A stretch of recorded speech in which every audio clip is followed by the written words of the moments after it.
Akekho uNkulunkulu, akekho nje, ayikaze ibe khona into ekuthiwa uJehova.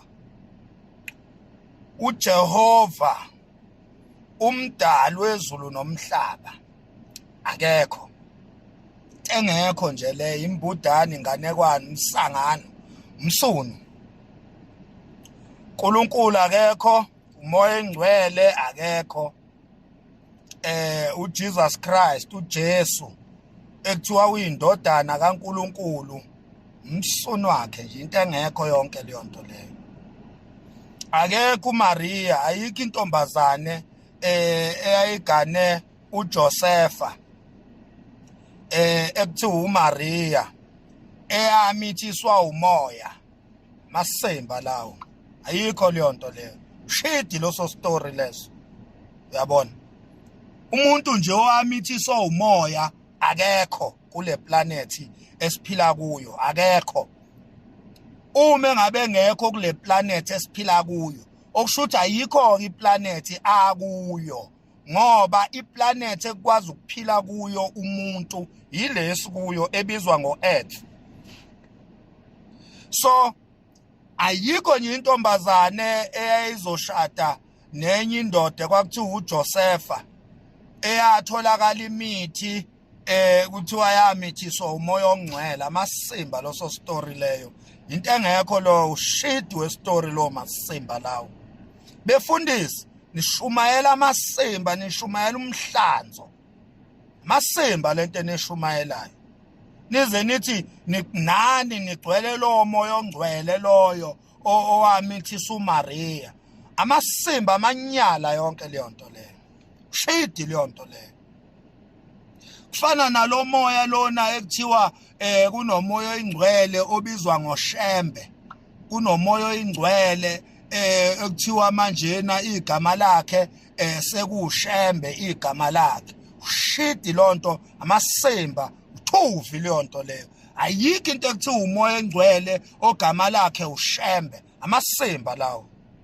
Thuvi loso story leso. Amasimba nje story lawo. Uyabona? Amasimba lento enihlezi nisho nina nithi kunomoya engcwele ekuthiwa uShembe. Amasimba lawo. Kade umsunu loyo. Uyabona?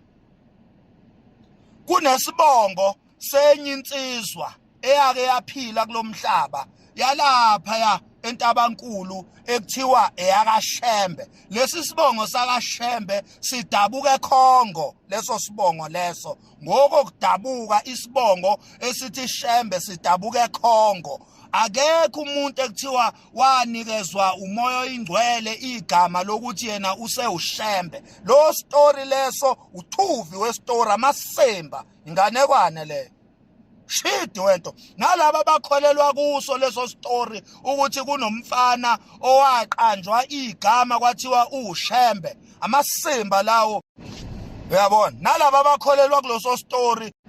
Uyabona? Bengisathi ke nalaba bakholelwa kuloso story msuni yabo. Kusho thina sikumakhanya. Isibongo sakwaShembe siya exista, isibongo esikhona badabuka eKhongo abantu bakwaChembe. Chembe. Yeah. Siyaphenya. Ibheshu siyaliphenya thina. So istory sokuthi kunomuntu ekuthiwa uNkulunkulu owadala izulu nomhlaba wadala abantu, umsunu westory lonto leyo. Ayikho into enjalo, ayikazi yenzeke. Akekho umuntu ekuthiwa uNkulunkulu, akekho, akazabe khona ekuthiwa wathi umhlaba udalwanga, izulu nomhlaba nje into engadalwanga leyo. Izulu likhona, yini izulu? Nali yaphezulu isibhakabhaka izulu. Leza zinto ezilapha phezulu masibiza ngegama elilodwa zonke ihlangene, igama lazo izulu. Lezi zinto leziya.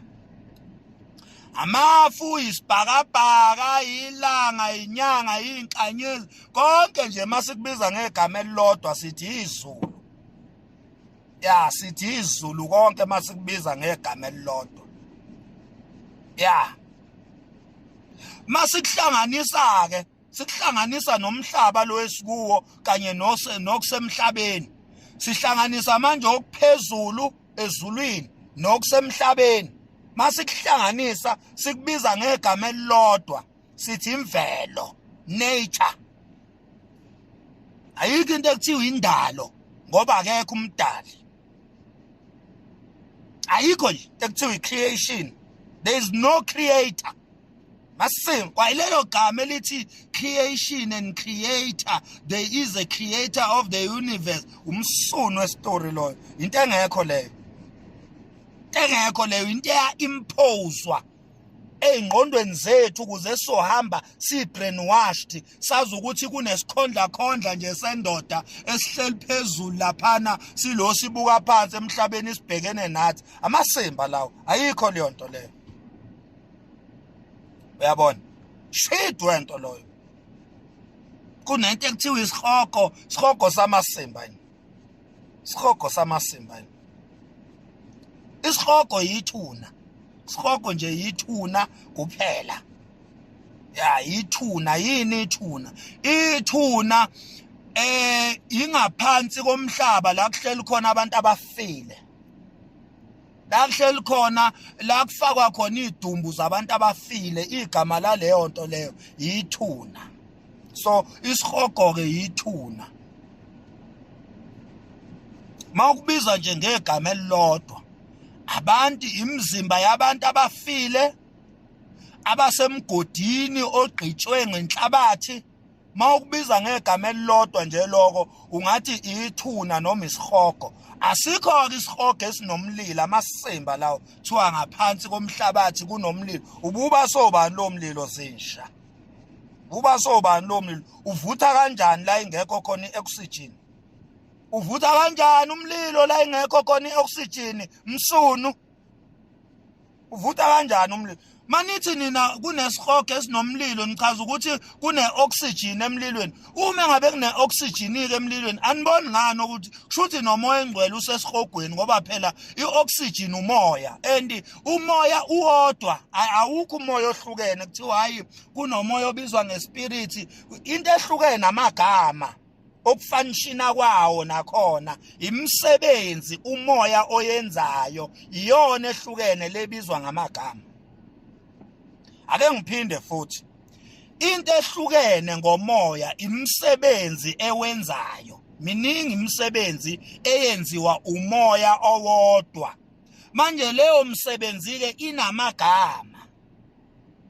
Yiwo ke lawa ekuthiwa ke omunye mangabe ukhola usonta. Ukholelwa ukuthi wena loya moya olapha phakathi esontweni loya moya wokusangana wamasimba loyana wokuqamba amanga. Ukholelwa ukuthi wena loyo umoya oyingcwele Holy Spirit. Lamasimba lawa okuthandaza ukholelwa ukuthi umoya engcwele loyo. Yini ifunction eyenziwe emasontweni. Bese leyo function ibizwe ngomoya engcwele uzokuthiwa hey kunomoya engcwele endlini kaNkuluNkulu. Nabantu abahamba lo masimbe kuthiwa yisonto nabo kuthiwa banomoya engcwele ngenxa yemisebenzi abayenzayo. Bese bethi hayi ngenzisa umoya engcwele noma ngishumayela kushumayela mina kushumayela umoya engcwele noma ngibeka izandla kubantu ayibekwa yimi ibeka umoya engcwele. Ifunction eyenzekayo ebizwa ngegama elithi umoya engcwele. Yabona nje uma ngabe udila ngabantu abafile udila ngeziphoki abantu abafile udila ngamasemba lokho kuthiwa abantu abafile wena ke uzobizwa ngokuthi unamadlozi noma unamathonga kuthiwa ispirit sabantu abafile.